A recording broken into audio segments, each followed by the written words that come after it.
അസ്സലാമു അലൈക്കും വറഹ്മത്തുള്ളാഹി വബറകാതുഹു. വളരെ ദുഃഖകരമായ ഒരു വാർത്തയാണ് നമ്മുടെ കേരളത്തിൽ നാം എല്ലാവരും കേട്ടുകഴിഞ്ഞത്. പാങ്ങ് എന്ന് പറയുന്ന ഒരു കൊച്ചു ഗ്രാമത്തിൽ അവിടെയുള്ള വിദ്യാർത്ഥികൾക്ക് അറിവിൻ്റെ പ്രകാശം പരത്തിയ ഒരു കുടുംബം പോലെ ഒരുമിച്ചു കഴിഞ്ഞ അവിടുത്തെ LP സ്കൂളിലെ അധ്യാപകർ അവർ ഒരുമിച്ച് ഈ വെക്കേഷനിൽ ഒരു സന്തോഷത്തിൻ്റെ യാത്ര നടത്തി. ആ യാത്ര തീരുന്നത് വലിയൊരു നോവും നൊമ്പരവുമായിട്ടാണ്.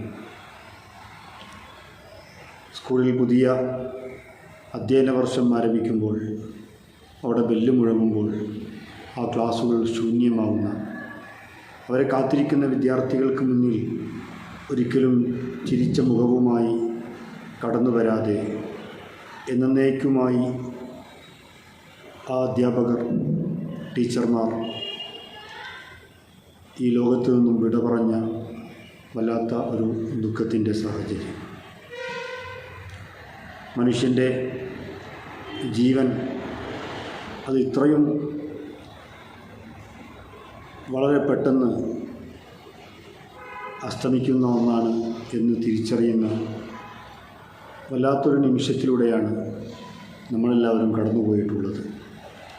വിശുദ്ധ ഖുർആനിൽ അല്ലാഹു സുബ്ഹാനഹു വ തആല പറഞ്ഞതും അതുതന്നെയാണ്. കുല്ലു നഫ്സിൻ ദായിഖത്തുൽ മൗത്ത്.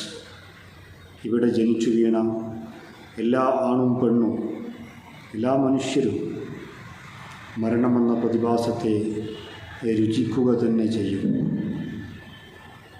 വഇന്നമാ തുവഫൗന ഉജൂറഹും യൗമൽ ഖിയാമ. അന്ത്യനാളിൽ അവരവർ ചെയ്ത കർമ്മങ്ങളുടെ പ്രതിഫലം അവർക്ക് പൂർണ്ണമായും നൽകപ്പെടും. ഫമൻ സുഹ്സിഹ അനിൻ നാരി വഉദ്ഖിലൽ ജന്നത ഫഖദ് ഫാസ്. നരകത്തിൽ നിന്ന് രക്ഷപ്പെടുകയും സ്വർഗപ്രവേശം ലഭിക്കുകയും ചെയ്തവർ വിജയിച്ചു. വമൽ ഹയാത്തു ദുനിയ ഇല്ലാ മതാഉൽ ഗുറൂർ. ഈ ഐഹികമായ ജീവിതം അത്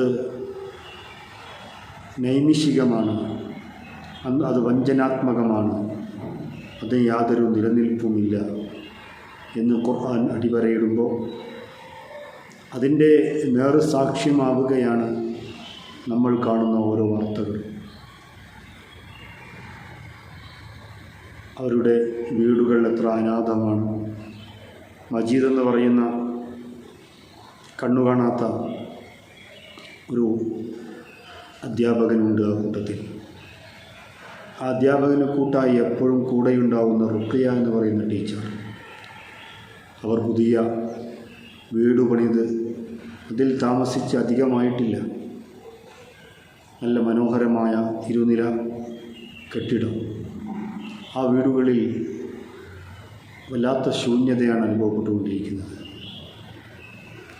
ചെറിയ കുട്ടികൾ ബാക്കിയായി അവരുടെ അമ്മമാർ യാത്രയാകുന്നു. ആ കുടുംബത്തിലെ എല്ലാ സന്തോഷങ്ങളും അസ്തമിക്കുന്ന അതിദുഃഖകരമായ സാഹചര്യം. നമുക്കെല്ലാം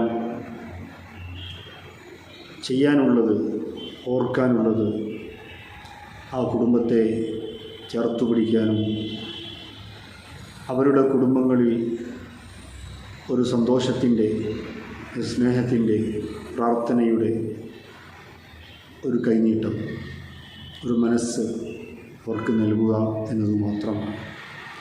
നമ്മുടെ ജീവിതവും ഇങ്ങനെ തന്നെയാണ്. ഇന്നല്ലെങ്കിൽ നാളെ കാലം കാത്തുവച്ച ആ വിധിക്ക് കീഴടങ്ങേണ്ടവരാണ് നമ്മളെല്ലാവരും. എല്ലാ അപകടങ്ങളെ തൊട്ടും ദുരന്തങ്ങളെ തൊട്ടും അള്ളാഹു നമ്മെ കാത്തുരക്ഷിക്കുമാറാവട്ടെ. ഇത്തരം ദുഃഖകരമായ വാർത്തകൾ ഇനിയും കേൾക്കാനുള്ള ഒരു കരുത്ത് നമുക്കില്ല. അള്ളാഹു നമുക്ക് സമാധാനം നൽകട്ടെ. ആമീൻ. അസ്സലാമു അലൈക്കും.